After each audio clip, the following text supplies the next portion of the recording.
Hello, and today I want to talk about some of the history of secular intellectuals and also how their biographical information about their private lives can influence the reading of their works.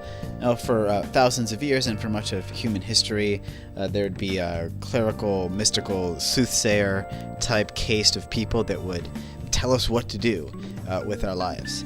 But for the last couple hundred years or so, there's been secular thinkers like Rousseau would be a good early example, where it would be them telling us what to do.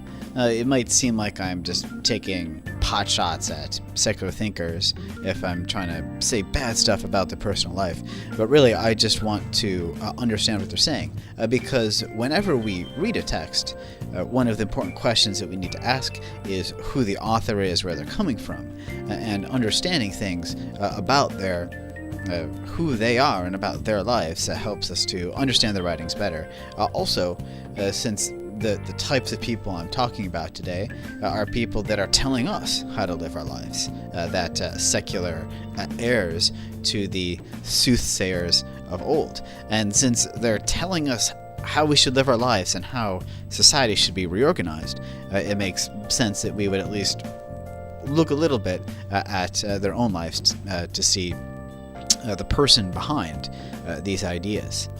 And you could just see some general themes that are worth noting. For example, with looking at the author behind our works, Karl Marx is hugely significant in the history of thought, because of socialism and communism.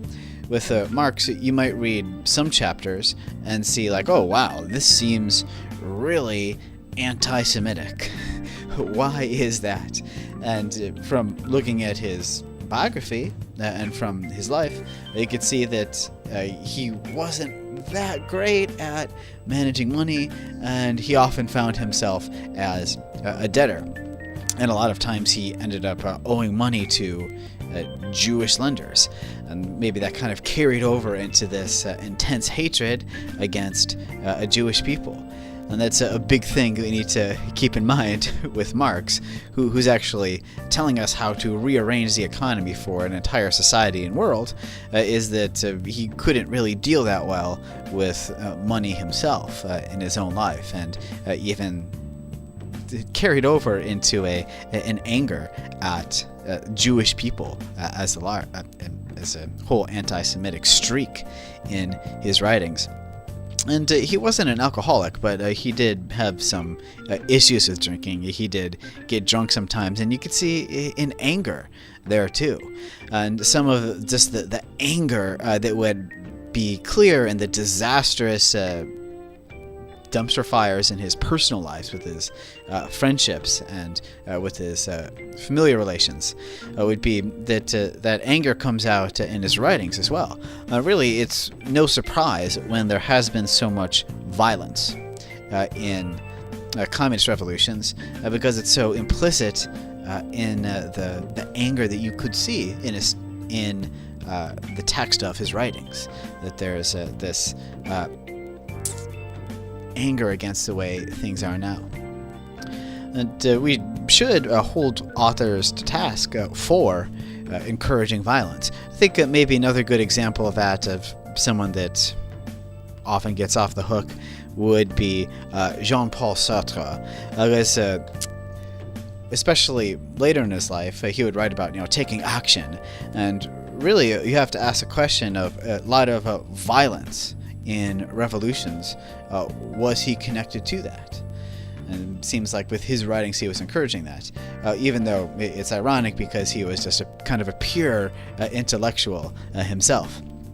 But looking at personal lives, it does raise questions about many of these big names and the big thinkers. Like I have a picture of Sartre right here, Jean-Paul Sartre, and that's Simone de Beauvoir next to him, is kind of life partner, basically. And for example, you if you're like me, I have friends that are big fan of his existentialism and are also feminists. But if I was talking in depth with my friends who are both existentialists and feminists, I would say about Sartre's work would be that what about the woman that he treated in his life? As if you look at him, he's like the incarnation of mid-20th century chauvinism, and it came out in so many ways. You could see Simone next to him. In some ways, she was smarter than him and a better writer. Maybe just specifically with her academic analysis, she was pretty good, but he never treated her like that. He treated her more like a servant. Although they did love to talk, and that's how she was able to fall in love with him, I think. But they had a lot of great discussions. But he always treated her like a lesser. Sartre always got in so many fights with all the other writers. It was this heated jealousies, because maybe Camus was a big thinker, but he was more athletic, and there's some jealousy and anger there, and Camus was one of the many, many writers that Sartre got in intense, angry, hostile debates with. But he wouldn't get in fights with women, partly because he saw them as lower than him. He thought that, like, oh, they're just women, they're no competition for me, and that's why the jealousy would never kick in. But I don't want to just say things about individuals. I do want to pick up on themes that come up over and over again as you look at the history of the big-name secular thinkers. One of the big themes that you might see is, on the surface, there's this push for open honesty and free love. A lot of these guys enter into relationships where they say, I'm going to tell all of it to you, and we're just going to be okay with an open relationship. I'm just going to let you know about everything that happens, and we're allowed to see other people. But once you read bios of all of these guys that do that, what comes up time and time and time again is that they're all for honesty and being open with every relationship, but then they hide some of them. So it just seems like a double cruelty, that on one side you have to go out of your way to tell your girl about all the side girls in great detail, and then still hide some of it from some of them anyway. And he was no exception to that. Now, you could call them life partners, and it was like they were like a power couple in the intellectual world. It made this existentialist vibe very appealing, that they could have this kind of relationship. But it's almost sad that he's like, well, I'm not going to marry you. But what he kept secret is that he actually tried to propose to a bunch of other women, and it just failed and didn't work, and then he just went back to her because she was the steady fallback plan. And what was even more insulting is after their lifetime together, when he was chasing girls his whole life, but as he got older, well, besides just being more of a rambler, because he was more for quantity of output than quality of output with his work. Besides just being a rambler and a woman chaser, he was going for the younger woman as he got older. And towards the end of his life, when he was grandpa age, one of the teenagers he went for, he can't really marry a teenager, but you could legally adopt them. So that's what he did. Right before he died, he legally adopted a young teenage girl, and then since there was no will and no marriage, this woman that he spent his life with ended up not getting anything, and this young teenage girl ended up being the sole heir of his estate. It was that double painful thing, and you could see that over and over again. Tolstoy is another big example of that same principle, where because another big principle I want to bring up is that the danger of many intellectuals is they care about the ideas more than the people. And so you could see that with his private-public faux pas. I think he had a series, of 3 or 4 wives. A lot of these guys, I think he had 4 wives, if I remember correctly. But with one of them, you got the impression that he didn't care about the woman at all.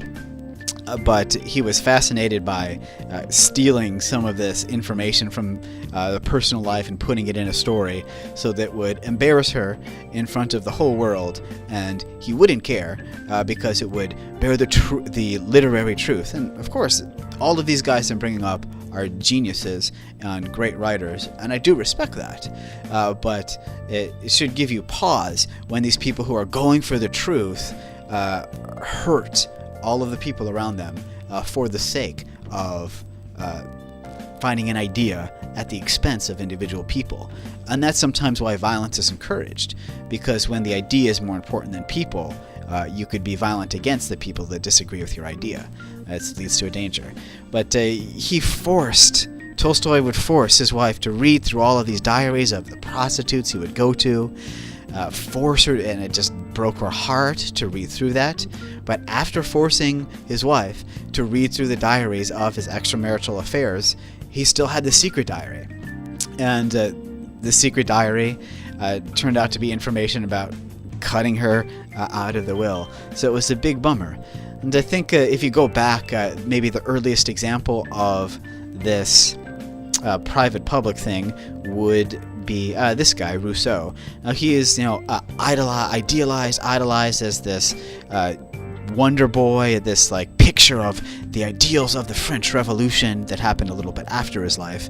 But he had the same kind of problems you see with any of these other guys. And actually, I like to see him as a combination of the Beautiful Mind guy and the Better Call Saul guy. What I mean by Beautiful Mind is that Rousseau, he was a brilliant guy, but he had this crazy conspiracy theory in his head that hundreds of people were in a great international conspiracy that were out to get him, and that was in his mind until the day that he died. But he was so talented and so charming and so smart that he would still be able to, like so many of these guys, have a cult following around him. And when he'd burn friends, he would just find new followers. It was sad. With Rousseau, you could see him being supported by women, and he would kind of suck them dry. And when they needed help late in their life, he just wouldn't be there for him. No reciprocation. And that's why I have this Better Call Saul guy there, because basically there's he was kind of like a con man. And you have to wonder if that's like part of the rhetorical strategy that you see in many of these great intellectuals.